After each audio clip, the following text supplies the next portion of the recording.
We're at the part of the offseason now where all of the excitement is likely behind us and we can finally start to look forward to the new upcoming season on the horizon. Now that the dust has finally settled, it's time to look at where all the players stack up against each other, and you guessed it, that means we're coming at you with some rankings in today's video. Today we'll be going through our full list for the top 25 players in the NBA right now, which is an incredibly difficult task to do because the NBA is full of more talent than it's arguably ever been, and there's quite a bit of all-star caliber talent being left off the list, which only made things even tougher.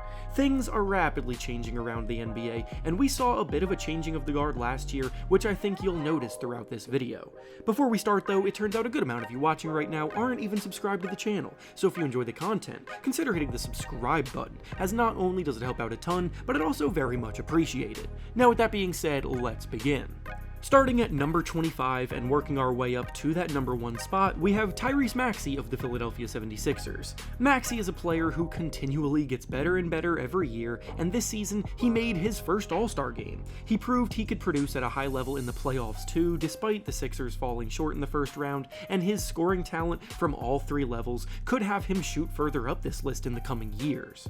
Next at number 24, we have Kyrie Irving of the Dallas Mavericks. Kyrie has been a top player for a very long time now, and this season he got things back on track after a rocky start as a Maverick by helping Luka Doncic lead the team to the NBA Finals. Kyrie is one of the most efficient volume scorers in the game today, and his crisp handle is still as crafty as anybody's. Next at number 23, we have Damonte Sabonis of the Sacramento Kings. Sabonis is basically a poor man's Nikola Jokic as another ridiculously skilled big man that stuffs the stat sheet on a nightly basis that just so happens to be getting outshined by another player that can do it at a way higher level. Sabonis puts up 20 points, a league-leading 14 rebounds, and 8 assists a night as a center, and he's at the heart of almost everything the Kings do on offense. Next at number 22, we have Jaylen Brown of the Boston Celtics. The Celtics were such a well-oiled machine this year because they really didn't have any glaring weaknesses, and Jaylen Brown ended up taking home the NBA Finals MVP award because he was the one who stood out the most in a very well-balanced group. He's a gamer in big moments and a very reliable two-way talent who proved that he belongs on this list this season. Next at number 21, we have Bam Adebayo of the Miami Heat. Adebayo, to this day, still doesn't get the recognition that he deserves as a defender who has easily been in the conversation for one of the best defenders in the NBA, yet has never really gotten any Defensive Player of the Year buzz yet. That, along with the fact that he can give you 19 to 20 points per game and is a skilled passer and ball handler for a big man too, has him as a key cog in Miami's success over the last 5 seasons. Next at number 20, we have Trey Young of the Atlanta Hawks. The common sentiment around Young seems to be pretty negative in NBA circles, but his production speaks for itself at a level very few are capable of replicating. Yes, he has his issues on the defensive end of the floor, but he puts up 26 points and 11 assists a night, and can almost single-handedly ignite an offense to being ranked amongst the best in the league.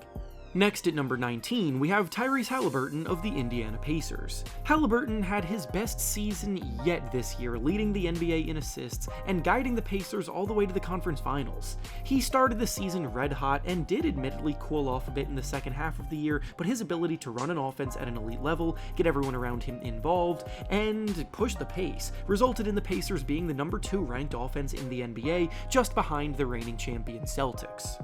Next at number 18, we have Ja Morant of the Memphis Grizzlies. Morant was one of the best point guards in the league 2 seasons ago, then this past year was a bit of a wash for him due to suspension and injury. He'll be back on the court fully healed this season though, looking to get back to his dominant ways because with his explosiveness in the open floor and ability to get to the rim at will, he's shown he can lead a Grizzlies team to a lot of success. Next at number 17, we have Jimmy Butler of the Miami Heat. Butler has shown he saves his best stuff for the playoffs on countless occasions, but this year he wasn't able to do that because he got injured right before the playoffs began. He's getting up there in age as well, so it's becoming a bit more difficult to give him the full benefit of the doubt over more productive players, but he is still someone to fear in a big game because of his fiery drive and relentlessness. Next at number 16, we have Victor Wembanyama of the San Antonio Spurs. With only one season under his belt, Wembanyama is already flying up this list, and by next season, I fully expect him to be ranked even higher, given he takes the steps forward that he's shown he can take. His size and length is too overwhelming for most NBA defenders, and he's already finished runner-up in the Defensive Player of the Year race, which is an award he will likely take home many times throughout his career. Next at number 15, we have Kawhi Leonard of the Los Angeles Clippers. Kawhi has accomplished a lot in his career, but it really is starting to feel like we're never going to see him at the height of his powers again. His health issues keep piling up, and when he's on the court, he is still a very efficient 3-level scorer, putting up about 24 points per game, but he hasn't been able to play a full playoff series since 2021. Next at number 14, we have Donovan Mitchell of the Cleveland Cavaliers. Mitchell signed a 3-year extension with the Cavaliers this summer, ending the saga, so now he is fully locked in as the team's pillar moving forward. Since his arrival in Cleveland, they've been a staple in the Eastern Conference playoffs, and his ability to catch fire and go off for huge scoring nights is as good as anybody's. His 27 points and 6 assists per game are nothing to scoff at, and he finds himself inside of the top 15 for a reason. Next at number 13, we have Anthony Edwards of the Minnesota Timberwolves. Edwards' stock is rising rapidly this year after leading his Timberwolves team to the conference finals, putting up 3 games with 40 or more points along the way. His experience with Team USA this summer is only going to help him become even more well-rounded, and going into next season, we could see him take yet another large leap in his game. Next at number 12, we have Devin Booker of the Phoenix Suns. Booker is still the best shooting guard in the league in my book, no pun intended, and his elite production doesn't even tell the full story. He's proven he can play several different roles on a team, embracing more ball handling and playmaking duties this year. He can be a lethal go-to scorer, and on Team USA this year, he dominated as a movement shooter and floor spacing spot-up guy. Whatever is needed from him, he does it at a premier level, and that deserves more credit than he seems to get at times. Next at number 11, we have Anthony Davis of the Los Angeles Lakers. Davis has been one of the league's premier defenders for years now, and he's coming off of a season where he played almost every single game, putting the injury criticisms to rest. He's an elite shot blocker and rebounder who works very well alongside LeBron James and is one of the best 2 options in the game today. Now, to start off the top 10, we have Jayson Tatum of the Boston Celtics. This may feel a bit low for a ranking for Tatum, but I firmly believe that he is the biggest beneficiary of the situation around him in the entire NBA. He absolutely puts up elite individual production, don't get me wrong, but the Celtics consistently prove that they can survive his poor shooting nights and still win, which isn't the case for pretty much any other superstar. So even though the Celtics are the reigning champions, it's not enough to justify him being ranked higher than other established superstars who have to do more for their teams to succeed. Next up at number 9, we have Steph Curry of the Golden State Warriors. Curry's entire prime has seen him ranked near the top of lists like this, but it's very hard to justify that trend continuing when he's coming off of his worst season in years, while the Warriors also simultaneously missed the playoffs altogether. At the Olympics, he proved he could still be that top dog, but he's got to get back to doing it at that level through a full NBA season again to shoot back up. Next at number 8, we have Jaylen Brunson of the New York Knicks. Again, I know I'm probably much higher on Brunson than most, but when you really take a look at his season as a whole last year, you see someone who cemented themselves among the elite.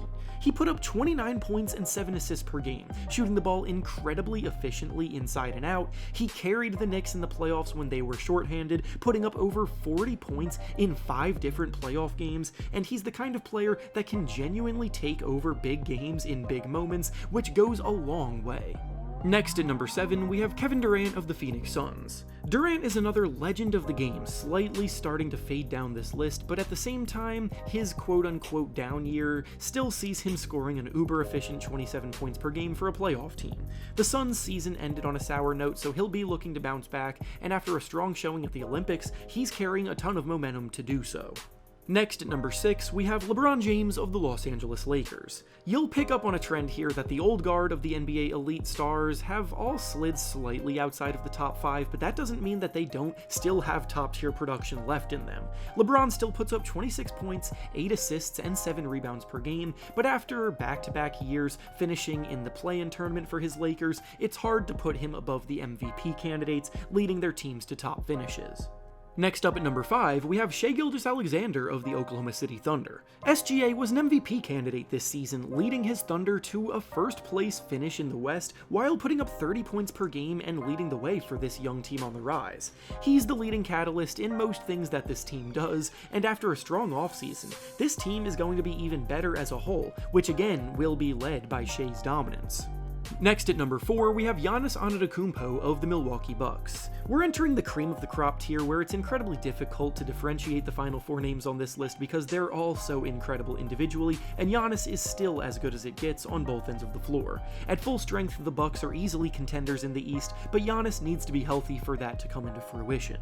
Up next at number 3, we have Joel Embiid of the Philadelphia 76ers. Embiid was on track to run away with his second consecutive MVP award this season before he got injured in January, but overall his production of 35 points, 11 rebounds, and 6 assists per game puts him in some historic company. Every year he manages to get better and better as a scorer, and at this point, the only thing holding him back from the top spot is his health and a deep playoff run. Next, at number 2 on this list, we have Luka Doncic of the Dallas Mavericks. It's been clear that Luka was going to be one of the faces for the NBA for a long time now, and coming off of a run to the NBA Finals, he cemented that fact that he's capable of putting up unreal production and leading winning sides deep into the playoffs. Every year, he too gets better and better, and we may witness him winning his first MVP award this upcoming season. And finally, at number 1, we have Nikola Jokic of the Denver Nuggets. Jokic supplanted himself as the number 1 spot a few years ago and still gets the right to claim that throne today. He won his 3rd MVP award this past season and is a one-man show on offense that can do everything at an elite level, built to stuff the stat sheet night after night.